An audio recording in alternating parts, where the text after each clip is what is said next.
آصف اعوان صاحب شہید رحمت اللہ علیہ، ان کی روح کو اصال کرنے کے لیے اور ان کی جرت کو سلام پیش کرنے کے لیے بزرگ بھی تشریف لائے، نوجوان بھی موجود ہیں، بچے بھی موجود ہیں، علماء اہل علم موجود ہیں، قاری قرآن موجود ہیں، حفاظ موجود ہیں، اور اہلیان اللہ کا یہاں پر معززین موجود ہیں۔ سامعین عزیز وقار، جہاں یہ دکھ کی گھڑی ہے وہاں اطمینان اور تسلی کے لمحات بھی ہیں کہ بحمداللہ تعالی ہم نے زندگی میں بڑے جنازے پڑھائے، آپ نے بڑے جنازوں میں شرکت کی ہوگی، لیکن بہت کم ایسے جنازے ہوتے ہیں، بہت کم ایسی شخصیات ہوتی ہیں، بہت کم ایسے مواقع ہوتے ہیں جن پر ہر بندہ مومن کا یہ دل کرتا ہے، ہر نبی کے عاشق کی یہ آرزو ہوتی ہے، کاش اگر اس کی جگہ پہ آج میں ہوتا اور مالک مجھے یہ اعزاز دے رہا ہوتا، یہ عزت دے رہا ہوتا، یہ شان دے رہا ہوتا۔ چونکہ شہید کی جو ماں ہوتی ہے، شہید کا جو والد ہوتا ہے، شہید کا جو کنبہ ہوتا ہے، شہید کا جو خاندان ہوتا ہے، شہید کے جو ریلیٹیوز ہوتے ہیں، اگر ہم رسول اللہ کے فرامین کی روشنی میں دیکھیں، یہ دنیا کی عارضی عزتیں ایک طرف ہیں، مالک میدان محشر میں شہید کو بھی مقام دے گا اور شہید کے ماں باپ اور رشتہ داروں کو بھی بلا کے مقام عطا فرمائے گا۔ اور وہ کیسا لمحہ ہوگا جس میں اناؤنسمنٹ کی جا رہی ہوگی کہ آج اس دھرتی کا مرد مجاہد اور اس دھرتی کا ثبوت اور وہ عظیم شخصیت محترم جناب لیفٹیننٹ کرنل آصف اعوان صاحب کو بلا کر میرا مالک رسول اللہ کی موجودگی میں اس عزت کے تاج سے نوازے گا، اس کے والد کو تاج پہنائے گا، اس کی ماں کو تاج پہنائے گا اور اس کی بچیوں کو یہ عزت دے گا کہ اپنی جان دینا یہ کوئی چھوٹی بات نہیں ہے۔ اس جان کو بچانے کے لیے لوگ ملک سے باہر جاتے ہیں، آپریشن کرواتے ہیں، علاج کرواتے ہیں، بڑے بڑے ڈاکٹرز کا انتخاب کیا جاتا ہے، پر اس کو سلام ہے کہ جس نے ہنستے مسکراتے اپنی جوانی اسلام کے نام پر اور پاکستان کے نام پہ قربان کر دی ہے۔ اگر کرنل صاحب جان دے رہے ہیں اور ہماری زبانیں بھی جنبش نہ کریں، ہم آج اسے سلام کرنے آئے ہیں، اور مجھے آپ کا جذبہ دیکھ کر، آپ کے چہرے دیکھ کر، آپ کی بھیگی آنکھیں دیکھ کر ایسے لگتا ہے کہ کرنل صاحب گئے نہیں ہیں، ہمارے درمیان موجود ہیں۔ خدا کی قسم ایسا لگتا ہے ابھی کسی دروازے سے یہ عظیم مجاہد سامنے آئے گا اور ان لوگوں کو کہے گا میرے علاقے والوں رو نہیں، فخر کرو اور اپنے بچوں کی یہ تربیت کرو۔ لیکن میں یہ بات بھی دل سے کہنا چاہتا ہوں، ان کے والد محترم جناب الیاس اعوان صاحب کو سلام پیش کر کے، ان کے برادر محترم الطاف اعوان صاحب کو سلام پیش کر کے، اور ان کے چچا جان امتیاز اعوان صاحب کو سلام پیش کر کے، اور پھر جس عظیم مذہبی سکالر علامہ میر محمد وقاص زیائی صاحب کے ریفرنس سے میں آپ سے مخاطب ہوں، ان ساروں کو سلام کر کے یہ بات کرنا چاہتا ہوں، سچ بتاؤ کشمیر والوں، کیا اس جنازے میں شرکت کرتے ہوئے ہمارے دلوں میں یہ آرزو پیدا نہیں ہوئی، یہ خواہش پیدا نہیں ہوئی، یہ تمنا پیدا نہیں ہوئی اللہ ہمیں بھی ایسا بیٹا دے، ایسا پتر دے، ایسا جوان دے۔ ماں باپ عزتوں کا حوالہ ہوتے ہیں، پر کرنل صاحب آپ تو وہ عظیم شخصیت ہیں، آپ کی وجہ سے آپ کے ماں باپ کا رتبہ بڑھ رہا ہے، ہم پاکستان میں ہیں، ہمیں لوگوں نے سلام پیش کیا کہ آپ کی کشمیر کے مجاہد کو اللہ نے مرتبہ شہادت دیا ہے، آپ کے کشمیر کے جوان کو اللہ نے مقام شہادت دیا ہے، آپ کے کشمیر کے بیٹے کو اللہ نے ان شہیدوں کی صف میں کھڑا کر دیا ہے جن شہیدوں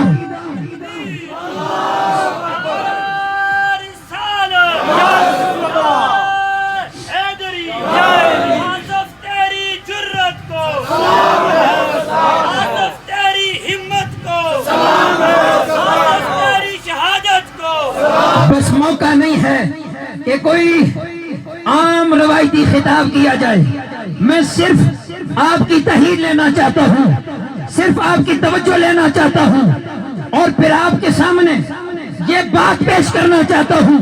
اللہ کا نظام عدل دیکھیں، اللہ کا نظام قدرت دیکھیں، رب کائنات کا سسٹم دیکھیں۔ آپ کیا سمجھتے ہیں کہ جو اللہ کے لیے جان دے دیتا ہے، جو ملک کے لیے اپنی جان دیتا ہے، یہ کوئی چھوٹا مقام ہے؟ جب اللہ شہیدوں کو بلائے گا تو کیا ہمارا کرنل آصف آبان غزوہ بدر کے شہداء کے ساتھ نظر نہیں آئے گا؟ کیا غزوہ بدر کے شہداء کے ساتھ نظر نہیں آئے گا؟ اور کیا کربلا کے شاہ زبار نواسہ مصطفیٰ دل بند علی المرتضی لخت جگر سیدہ فاطمہ الزہرا امام علی مقام امام حسین جو سارے شہیدوں کے سرپرست اعلیٰ ہیں، کیا ان کی صف میں یہ غلامانہ کھڑا نہیں نظر آئے گا؟ کتنا بڑا مقام ہے کہ اللہ نے شہید کو جو مقام دیا۔ توجہ کریں، میرے مصطفیٰ کریم کا فرمان ہے، میرے آقا سید کونین نے فرمایا ہر بندہ جب جنت میں جائے گا، جنت کی نعمتیں پائے گا، اللہ کریم کا دیدار کرے گا، جنت کی اعلیٰ نعمتیں دیکھے گا، اس کے خزانوں کو دیکھے گا، اس کی نعمتوں کو دیکھے گا، وہاں سے آنے کا تصور نہیں کرے گا۔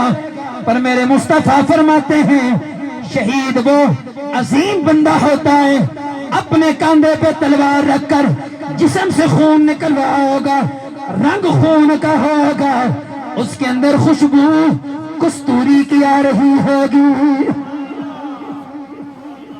آئے گا اللہ کی بارگاہ میں، محل مل گیا، جی اللہ مل گیا، مقام مل گیا، مل گیا، 70 حوروں سے نکاح ہو گیا، ہو گیا، تجھے جو وعدے کیے گئے تھے وہ انعام و اکرام مل گئے۔ عرض کرے گا مالک مل گئے، اب کیا چاہتا ہے؟ پھر پوچھا جائے گا بتا دنیا کی زندگی اور یہ زندگی، یہاں سے تو کوئی نہیں لوٹنا چاہتا، تیرا کیا خیال ہے؟ شہید کہے گا اللہ میں چاہتا ہوں مجھے واپس بھیج دے۔ محبت سے کہیں سبحان اللہ۔ شہید کو سلام پیش کر رہے ہیں، شہید کو مل کے کہیں سبحان اللہ۔ شہید کہے گا مالک مجھے واپس لٹا دے۔ کیوں؟ کہے گا اللہ میں پھر چاہتا ہوں جان دی جائے، پھر شہادت ہو، پھر شہید کیا جاؤں، پھر زندہ کیا جاؤں، پھر شہید کیا جاؤں، پھر زندہ کیا جاؤں۔ اب یہ وہ جذبہ ہے جو پیسے سے نہیں لیا جاتا، یہ وہ جذبہ ہے جو ریفرنس سے نہیں لیا جاتا، یہ وہ جذبہ ہے جو صرف خاندانوں کے حوالے سے نہیں آتا، یہ جذبہ میرے خدا کی عطا ہوتی ہے یا مدینے والے مصطفیٰ کی عطا ہوتی ہے۔ یہ اللہ چنتا ہے لوگوں کو، اللہ انتخاب کرتا ہے لوگوں کو، ہر بندہ مرتبہ شہادت پہ فائز نہیں ہوتا، یہ سلیکٹڈ لوگ ہوتے ہیں جن کا اللہ انتخاب کرتا ہے، ان کی تربیت کرتا ہے، ان پہ خاص نگاہ ہوتی ہے، اور جب وقت آتا ہے تو مالک پھر ان پہ کرم کر کے انہیں وہ مقام دے دیتا ہے۔ کیوں؟ جو جانور ہم قربانی کا لے کر آتے ہیں تو کیا اسے عام جانوروں کی طرح رسپیکٹ دیتے ہیں؟ نہیں، اس کی تو اسپیشل تیل سیوا ہوتی ہے، واک کروایا جاتا ہے، اسپیشل چارہ دیا جاتا ہے، اور ہم نے دیکھا ہار ڈالے جاتے ہیں، گھنگرو ڈالے جاتے ہیں، عزت کی جاتی ہے، بلکہ رسپیکٹ کرنے والا یہ کہہ رہا ہے اسے کھانا دوں گا بخشش ہوگی، پلاؤں گا بخشش ہوگی، اسے عزت دوں گا میری عزت ہوگی۔ جو جانور قربان ہونے جا رہا اس کی اتنی عزت ہوتی ہے، اور جو ملک پہ جان دینے جا رہا ہو اس کی رب کے ہاں کیا عزت ہوتی ہوگی؟ جو اسلام کے لیے جان دیتا ہو اس کی کیا رسپیکٹ ہوتی ہوگی؟ تو عالی مرتبہ سامعین، وقت نہیں ہے میں باتیں لمبی کرتا، لیکن جو میں نے آیت پیش کی ہے شاید آپ سوچتے ہوں گے کہ اس کا تو آپس میں لنک نہیں ہے، پر جو میں ترجمہ کروں گا انشاءاللہ میرے مصطفیٰ کے غلاموں ہمارے سینے روشن ہو جائیں گے، اور اللہ کی محبت کا نور اترے گا، اور ہمیں فخر ہوگا کہ مالک نے ہمیں آخری امت میں رکھا اور رسول اللہ کے غلاموں میں پیدا کیا ہے۔ یہ اتنے بڑی آنر کی بات ہے، یہ اتنے بڑے اعزاز کی بات ہے۔ اگر ہم ساری امتوں کے ساتھ کمپیئر کریں تو شاید یہ طلب ہمیں پہلے امتوں کے انبیاء میں ملتی ہے کہ جنہوں نے دعائیں کی تھی اللہ ہمیں آخری نبی کو امتی بنا دے۔ ہمیں تو بغیر کسی کمٹمنٹ کے، بغیر کسی ایگریمنٹ کے مالک نے یہ عزت اور شان عطا فرمائی ہے۔ لقد خلقنا الانسان فی احسن تقویم، اللہ کہتا ہے انسان تجھے میں نے بڑی اچھی صورت میں پیدا کیا ہے، غریب ہے تو تیری اللہ کے ہاں عزت ہے، امیر ہے تو تیری عزت ہے۔ کسی قوم، قبیلے، کسی بھی فرد کے ساتھ، کسی بھی علاقے سے اگر تیرا لنک ہے یہ حوالے نہیں دیکھے جاتے۔ اللہ کہہ رہا تو انسان ہے تو میری نظر میں بھی عزت والا ہے، میرے نبی کی نظر میں بھی عزت والا ہے۔ میں زندگی کی بات نہیں کرتا، زندگی میں حوالے ہم نے خود بنائے ہوتے ہیں۔ واصف علی واصف نے کہا تھا کہ دو انتقال آپ کی زندگی میں آپ کو فیس کرنا پڑتے ہیں۔ ایک انتقال وہ ہوتا ہے جس میں زمین آپ کے نام ہو جاتی ہے، والد مرا، فوت کی انتقال چڑھ جاتا ہے، یا بندہ کوئی پراپرٹی لیتا ہے، سیل پرچیز کرتا ہے، وہ ہمارے نام انتقال آتا ہے۔ کا ایک انتقال یہ ہے کہ زمین تیرے حوالے کی جاتی ہے، اور ایک انتقال وہ ہے تجھے زمین کے حوالے کیا جاتا ہے، اور اعلان ہوتا ہے فلاں کا انتقال ہو گیا اور اسے زمین کے حوالے کیا جاتا ہے۔ تو اب ان دو انتقال کے اندر جو ڈیفرنس ہے، ان کے اندر جو تیاری کا موقع ہے اور جو ہمارے لیے گنجائشیں رکھی گئی ہیں، اس کے لیے مالک ہمیں کہتے ہیں الذی خلق الموت والحیات لیبلوکم ایکم احسن عملا۔ فرمایا تجھے وقت اس لیے دے رہا ہوں، تجھے ایگزامینیشن ہال میں بٹھایا ہوا ہے، تیاری کر، امتحان دنیا دار نے نہیں لینا، پروردگار نے خود لینا ہے۔ تو کہا یہ تیاری کر کے آنی ہے۔ میں جو توجہ دلانا چاہتا ہوں کہ ہم دنیا میں آ کے اپنی مرضی نہیں کر سکتے۔ مجھے بتاؤ، کسی نے میٹرک کیا ہے، کسی نے ایف اے کیا ہے، کسی نے بی اے کیا ہے، کسی نے ایم اے کیا ہے، الحمدللہ یہ ہمارے کشمیر کا فخر ہے۔ ہر گھر میں آپ کو ماسٹر ملے گا، ہر گھر میں آپ کو نہ ہوا ہر گھر تو دوسرا تیسرا گھر، ایم فل میں لوگ جا رہے ہیں، پی ایچ ڈی میں لوگ جا رہے ہیں، ڈاکٹریٹ کر رہے ہیں، وکالت میں جا رہے ہیں۔ الحمدللہ یہ اللہ نے کشمیر کو اعزاز دیا ہے کہ بڑے بڑے عہدوں پہ مالک نے عزت دے رہا ہے، کیونکہ اللہ نے علم دیا ہے، اللہ نے احساس دیا ہے، اللہ نے شعور دیا ہے۔ پر میں یہ بات عرض کرنا چاہتا ہوں کہ جب ہم دنیا میں آتے ہیں، دنیا سے جاتے ہیں، امتحان تو ہم دیتے ہیں، کسی نے میٹرک دیا، کسی نے، جو ہی ایگزامینیشن ہال میں جاتے ہیں، مجھے بتاؤ مرضی اپنی چلتی ہے یا امتحان لینے والوں کی چلتی ہے؟ تو بس اتنی بات ہمیں مالک سمجھا رہا ہے کہ جب دنیا میں بھیج دیا ہے، ایگزامینیشن ہال میں بٹھا دیا ہے، اب اپنی مرضی نہ کر، میری مرضی کر، پھر جب مر کے میرے پاس آئے گا میں تیری مرضی کے مطابق فیصلہ کر دوں گا۔ ایک بات، دوسری بات جو ہم نے کرنی ہے فوتگیوں پر، دو حقوق، ایک حقوق اللہ ہیں، دوسرے حقوق العباد ہیں۔ حقوق اللہ نماز ہے، روزہ ہے، حج ہے، زکوٰۃ ہے، صدقات ہیں، خیرات ہیں، ہمارے دیگر کے معاملات ہیں۔ میں بات ختم کر رہا ہوں۔ یہ حقوق اللہ ہیں۔ پر یاد رکھیں اسلام بڑا ہمیں ریلیکس کرتا ہے، اسلام ہمیں بڑی سہولت دیتا ہے، اسلام ہمیں بڑی گنجائش دیتا ہے۔ اور یہ بھی کہا گیا کہ حقوق اللہ چاہے تو معاف فرما دے گا۔ دوسرے ہیں حقوق العباد۔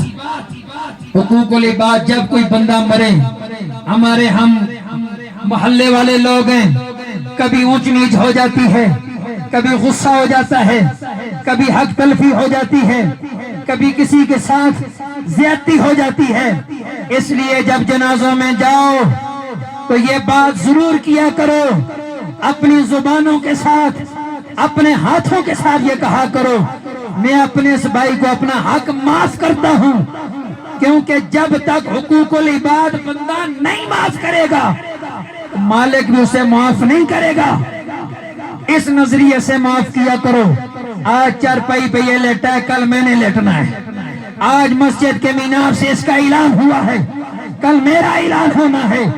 آج اس کی تکبیرات پڑھی جا رہی ہیں، کل میری تکبیرات پڑھی جائیں گی۔ اس لیے کہا کرو میں اسے معاف کر رہا ہوں، اور مالک یہ کرم کرتا ہے، اسے بھی معاف کر دیتا ہے، کہنے والے کو بھی معاف فرما دیتا ہے۔ ایک یہ کام کرنا ہے۔ دوسرا کام یہ کرنا ہے جب بندہ مر جائے اس کی برائی بیان نہیں کرنی۔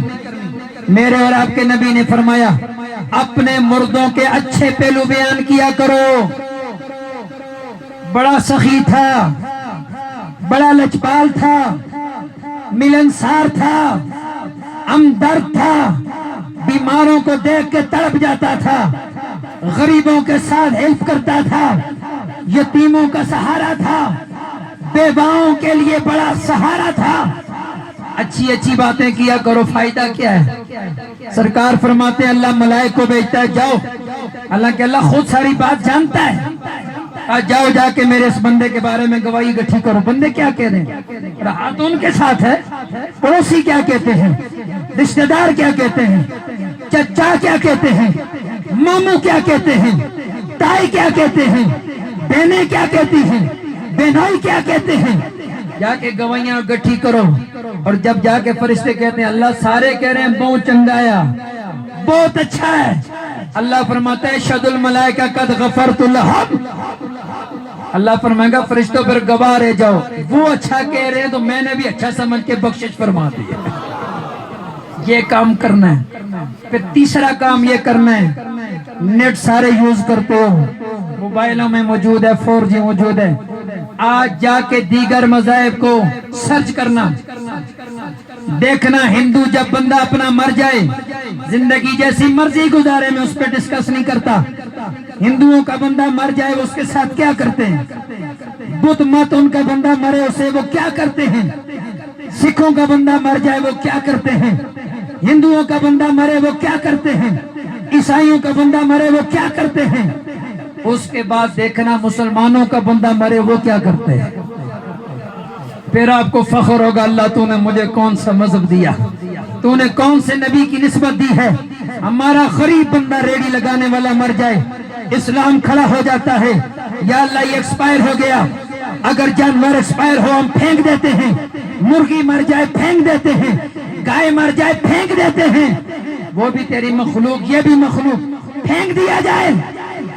فرمایا نہ پھینکنا نہیں ہے، یہ میرے نبی کا نوکر ہے۔ اب دین کہتا ہے ایسے غسل دو، غسل بھی بہت ٹھنڈے پانی سے نہ دینا، بہت گرم پانی سے نہ دینا، نیم گرم پانی کرو، پردے کا اہتمام کرو۔ غسل دے دی اللہ 3 پیس پہنا دے، فرمایا نہیں، کاٹن پہنا دے، فرمایا نہیں، وہ کفن پہناؤ تاکہ دنیا والوں کو پتہ چلے نبی کا نوکر دنیا سے کیسے جاتا ہے۔ کفن پہنا دیا اب کیا کریں، کیا ایسے ہی پھینک دیں؟ فرمایا نہیں، پھینکنا نہیں ہے، پھینکنا نہیں ہے، اسے عزت کے ساتھ لے کر چلنا ہے۔ اب لے کر ہمارے ہاں سب سے بڑا پروٹوکول یہ ہوتا ہے، کوئی بڑا بندہ ہے وہ آگے چلتا ہے، لوگ پیچھے چلتے ہیں۔ جنازے کو حکم یہ اسے آگے لے کر چلو، باقی پیچھے چلو، تاکہ پتہ چلے رسپیکٹ کیا ہے۔ دین یہ عزت دیتا ہے۔